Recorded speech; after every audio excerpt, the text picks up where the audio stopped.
Durante años, Verónica Castro fue mucho más que una actriz o una cantante.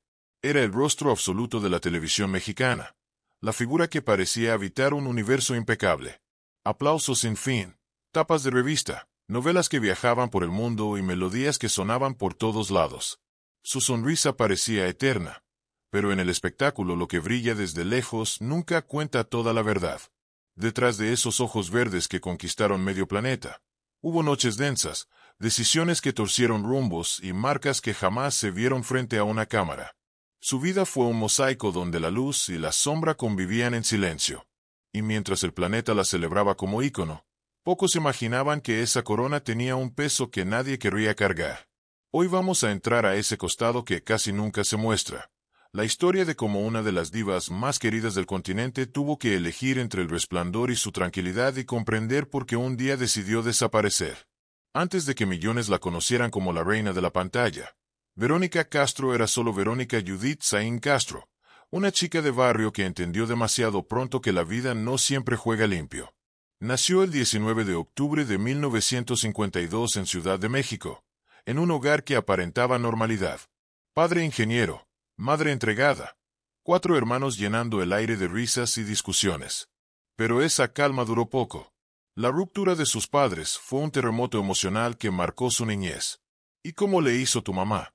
Trabajaba mi mamá y nos dejaba encerrados, hasta con llave porque no se fuera a salir algún escuincle y pues yo tenía que hacerla prácticamente de mamá, de mis hermanos. Me acuerdo porque vivíamos en Bucareli, Donato Guerra, y ahí había un restaurante de chinos y mi mamá pasaba en la noche cuando terminaba porque ella hacía tesis y trabajaba en recursos hidráulicos y trabajaba también en la universidad. En fin, hacía un montón de cosas para poder pagar ese cuarto y para podernos llevar una mamila. Una mamila de café con leche de chinos y un biscuit. Esa era nuestra cena diarios, la esperábamos. Ansiosamente.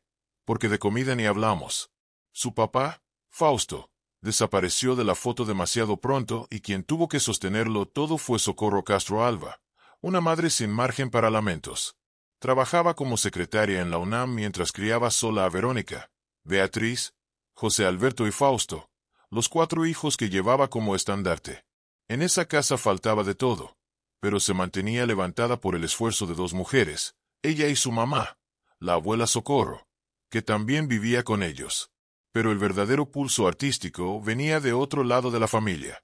La abuela paterna Socorro Astol dirigía una compañía teatral y su hijo Fernando Soto fue nada menos que mantequilla, actor legendario del cine de oro. O sea, mientras faltaba el padre, sobraban ecos de escenarios. Así creció Verónica en un hogar donde el dinero escaseaba, pero la imaginación alcanzaba, donde la rutina pesaba, pero había chispa, un aire raro. Y eso no terminaba ahí. En la calle era una nena común con uniforme escolar y sueños ajenos, pero en su mente ya escribía la película de su destino, una donde algún día escaparía de ese techo humilde y vería al mundo desde un escenario. Tal vez ahí empezó a formarse el carácter que la marcaría, fuerte, insistente, sin miedo a pedir lo que deseaba. Esa niña que vio a su madre partirse el alma para sostener el hogar entendió temprano que, si quería algo distinto, debía ir a buscarlo. Incluso si eso implicaba entrar a un ambiente donde la luz siempre trae su sombra. El salto de Verónica al espectáculo no fue azar ni accidente. Fue la mezcla de audacia juvenil y hambre de escenario. Desde chica sabía que nada sería regalado, así que cuando la vida abrió una grieta, ella se coló. La escena parece inventada. En su barrio, un diputado hacía campaña, rodeado de gente y promesas. Una adolescente común habría mirado desde atrás. Verónica no. Se paró frente a él y le pidió una beca para estudiar actuación, directa. Llegaba señor diputado Pedro Luis Bartilotti. Ajá. Hizo su campaña. Su era el suplente de él, Andrés Soler, y y él era suplente y tenía una academia de teatro y dije, bueno, todo el mundo pide y yo no pido nada. ¿Por qué no pido? Y yo también levanté la mano y me dice, bueno, ¿y tú qué quieres? Le digo, yo quiero que me dé una beca para estudiar actuación porque no tengo lana. No tengo plata para pagar y quiero que sea mi padrino de 15 años y que me regale esa beca. Y así hizo. Firmó una tarjeta. Me envió con Andrés Soler. Llegué con él. Me aplicaron el examen de ingreso. Le fascinó a don Andrés. Quedé aceptada en la escuela y mi hermana también. Lo que ocurrió después parecía un gesto del destino. El suplente del diputado era justamente Andrés Soler, uno de los grandes actores de la época dorada del cine mexicano y director de una escuela de actuación. Aquella osadía juvenil terminó abriéndole el acceso a la que sería la primera gran apuesta de su vida. Verónica ingresó a la escuela de actuación junto a su hermana Beatriz y de pronto su rutina dio un giro. Las mañanas eran para estudiar, las tardes para ensayar y entre ese ritmo fotografías y pequeñas apariciones en fotonovelas, el formato que en aquel tiempo hacía soñar a millones. Buscaba mucho hacer teatro. Me gustaba mucho el teatro más que nada para trabajar como actriz teatral. Las telenovelas eran vistas como algo menor. Dije, bueno, pues voy. Un papelito muy pequeño y luego otro papelito muy pequeño. Hasta que finalmente llegó el estelar. Pero me tuvieron que sacar de una telenovela porque funcioné tan bien que cuando me corrieron dijeron, no, a esta la guardamos para un estelar. En esas tramas en blanco y negro su rostro comenzaba a ser reconocido. La mirada intensa, la sonrisa que parecía ocultar un secreto y una soltura que llamaba la atención incluso antes de decir una palabra. Su primera gran oportunidad televisiva llegó con Operación Jaja, un programa de comedia donde debutó dentro del elenco juvenil. Allí se encontró con un ambiente tan entretenido como implacable. Productores exigentes, figuras consagradas que no regalaban respeto y una industria que ponía a prueba si una joven actriz tenía lo necesario para sobrevivir. Pero Verónica no era una debutante común. Traía en la sangre esa mezcla de carisma natural y determinación firme que aprendió de su madre. Sabía que en el espectáculo no basta con ser bonita. Había que resistir, solicitar, insistir y si hacía falta plantarse. Esa actitud empezó a distinguirla de otras chicas que entraban y salían sin dejar huella. Lo que nadie imaginaba entonces era que esa misma personalidad desafiante, la que le abría puertas, pronto la conduciría a un capítulo que marcaría para siempre su intimidad, el primero de muchos donde amor, fama y secretos se cruzarían en un cóctel explosivo. Cuando Verónica Castro apenas comenzaba a ganar espacio en la televisión, el amor la sorprendió en el peor instante y con la persona menos indicada en los estudios de Operación Jaja, donde se encontró con Manuel el Loco Valdés, una de las figuras más populares de la comedia mexicana, hermano de Germán Valdés Tintán y del inolvidable Don Ramón del Chavo del Ocho. Él era encantador, gracioso y 20 años mayor que ella. Al comienzo era pura admiración, una chica de 19 años mirando al hombre que dominaba el escenario con la seguridad que ella soñaba alcanzar. Pero la química surgió rápido y lo que inició como una amistad de camerino derivó en un romance secreto. Secreto porque pronto Verónica descubriría algo que lo cambiaría todo. Manuel estaba casado con Yolanda Peña y tenía 12 hijos. Aún así, la relación continuó en la clandestinidad, entre giras, ensayos y hoteles, donde la realidad parecía suspenderse. Era el primer gran amor de su vida, pero también su primer gran laberinto emocional. La felicidad de sentirse deseada y la culpa de vivir algo que no podía mostrarse al mundo. ¿En amaste, Verónica? Definitivamente sí. En ese tiempo pasamos un momento muy bonito. Ese torbellino trajo una consecuencia que marcaría su vida para siempre. Quedó embarazada de su primer hijo, Cristian Castro. La noticia que pudo haber sido alegría se volvió un enorme desafío. Manuel tenía otra familia y Verónica decidió enfrentar la maternidad casi en soledad.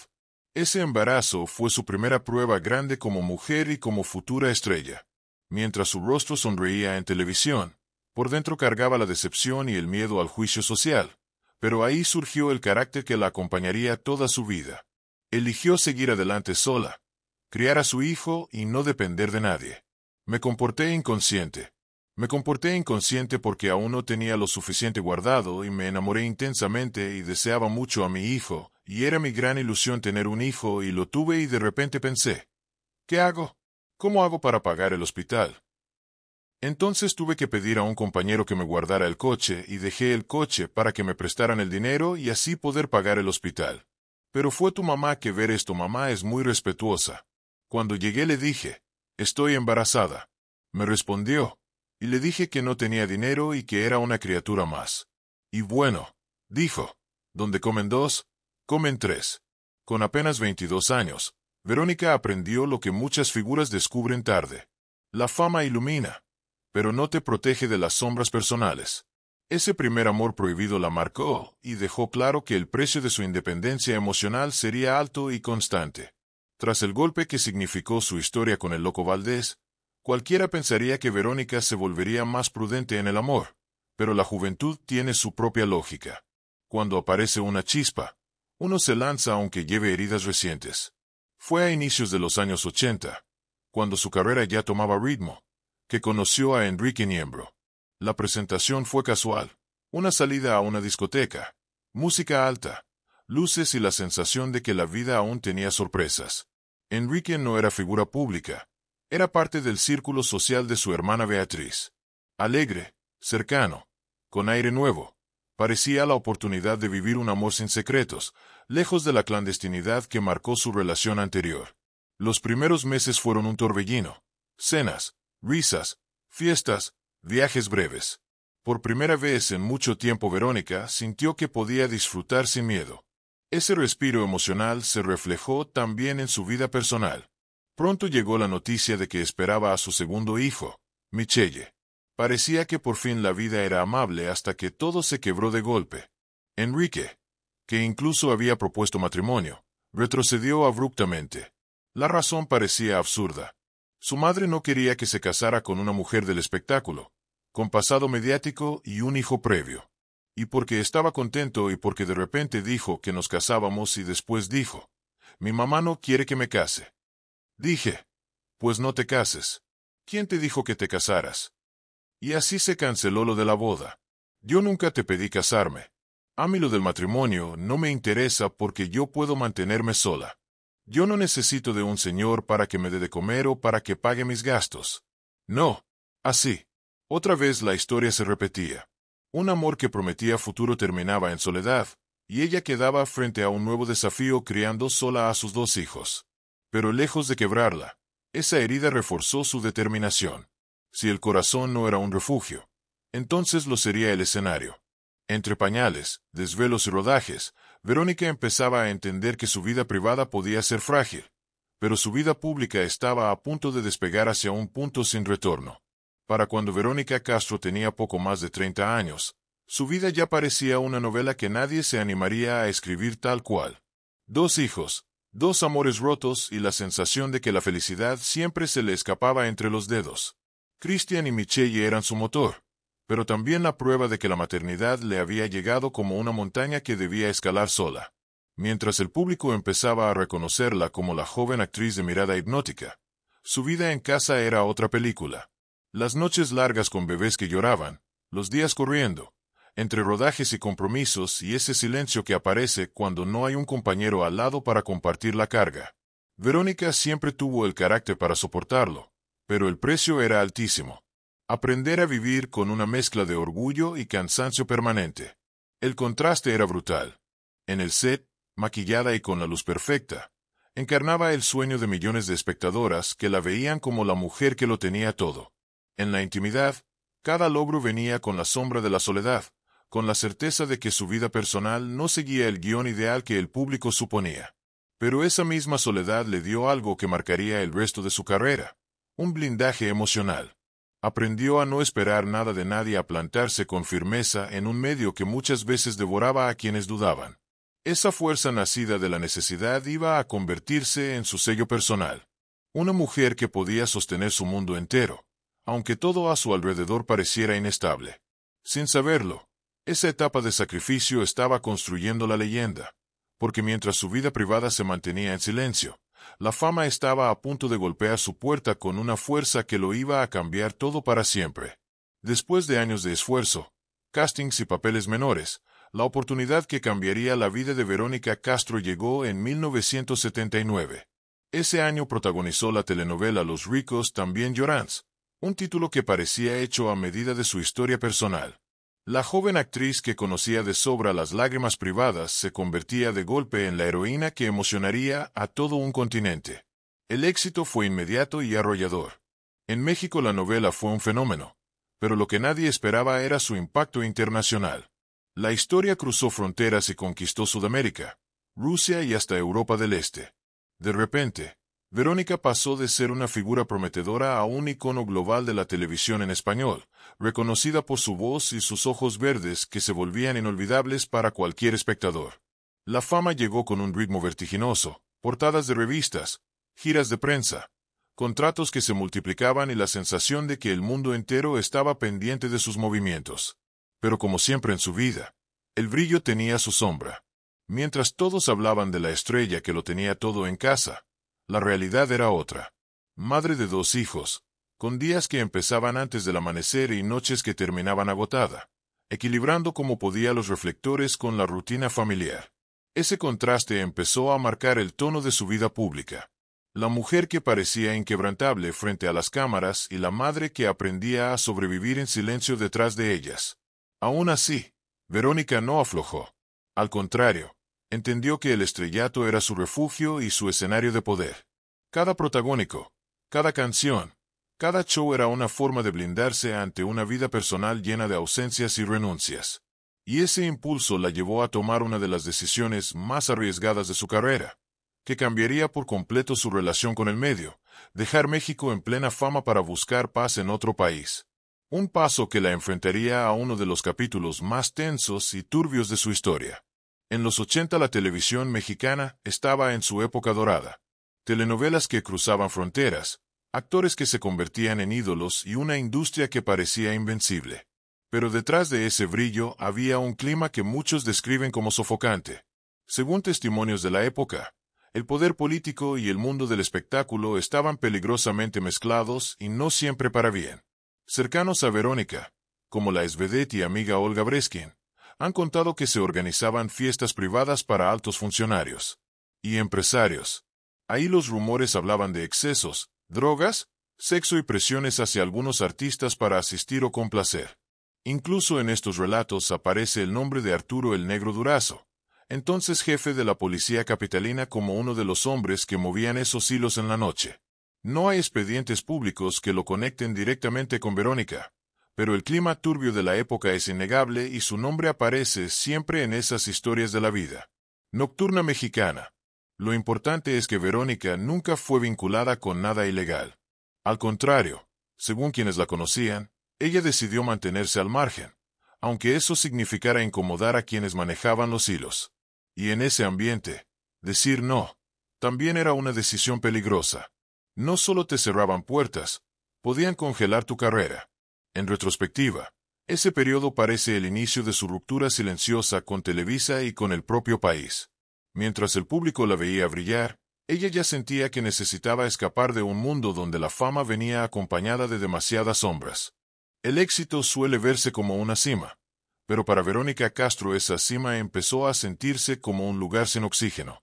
Mientras el mundo la veía como la gran estrella de México, ella sentía el peso de los rumores, la presión del medio y la falta de libertad. La televisión, que había sido su refugio, empezaba a convertirse en una jaula. Fue entonces cuando tomó una decisión que parecía imposible para alguien en su posición: dejarlo todo atrás y buscar aire en otro país. Eligió Argentina, un lugar donde el público la conocía, pero donde podía caminar sin sentir tantas miradas encima. Su llegada fue casi cinematográfica. Revistas, notas de bienvenida, productores locales peleando por tenerla en sus proyectos. Ahí protagonizó Verónica, El rostro del amor y otras producciones que la hicieron sentir dueña de su carrera sin la sombra constante de la política o de Televisa. Por primera vez en mucho tiempo respiraba. Ese exilio artístico también tuvo un lado creativo y aventurero. Verónica viajó a Italia probando suerte en un mercado distinto y diversificando su imagen como si buscara reconstruirse lejos del ruido mexicano. Cada paso fuera del país era también una forma de decirle al mundo y a sí misma que podía brillar sin pedir permiso. Pero toda libertad tiene su costo. Televisa reaccionó como un gigante herido. La vetó durante 5 años. En los 80 quedar fuera de la pantalla mexicana era prácticamente desaparecer en tu propio país. Sin entrevistas, sin protagónicos, sin campañas, Verónica sintió lo que era estar en pausa forzada, aunque en el extranjero su fama siguiera creciendo.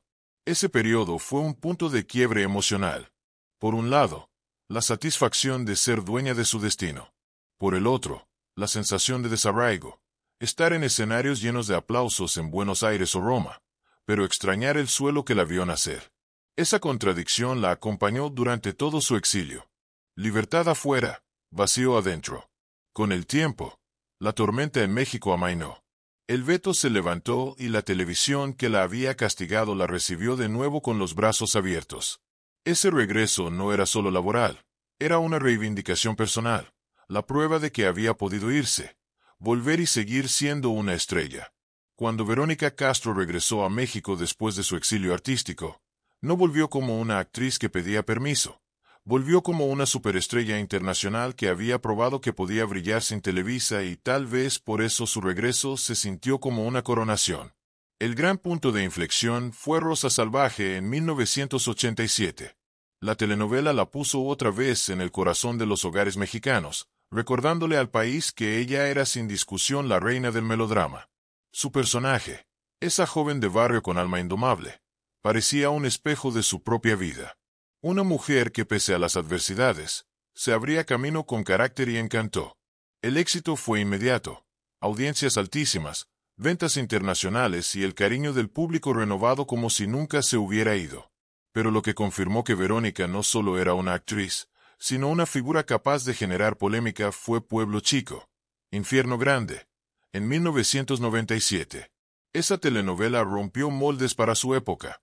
Contaba la historia de una mujer mayor enamorada de un hombre mucho más joven, algo que en esos años despertaba críticas y escándalos en la prensa. El público estaba dividido. Unos la celebraban como atrevida y moderna. Otros cuestionaban que una figura como ella interpretara un amor a contracorriente en la televisión familiar. La polémica era combustible para su leyenda. Verónica parecía alimentarse de los desafíos sin miedo a que la juzgaran. Cada escena, cada primer plano mostraba a una actriz en dominio absoluto de su imagen, capaz de convertir la controversia en un espectáculo que la mantenía en la cima.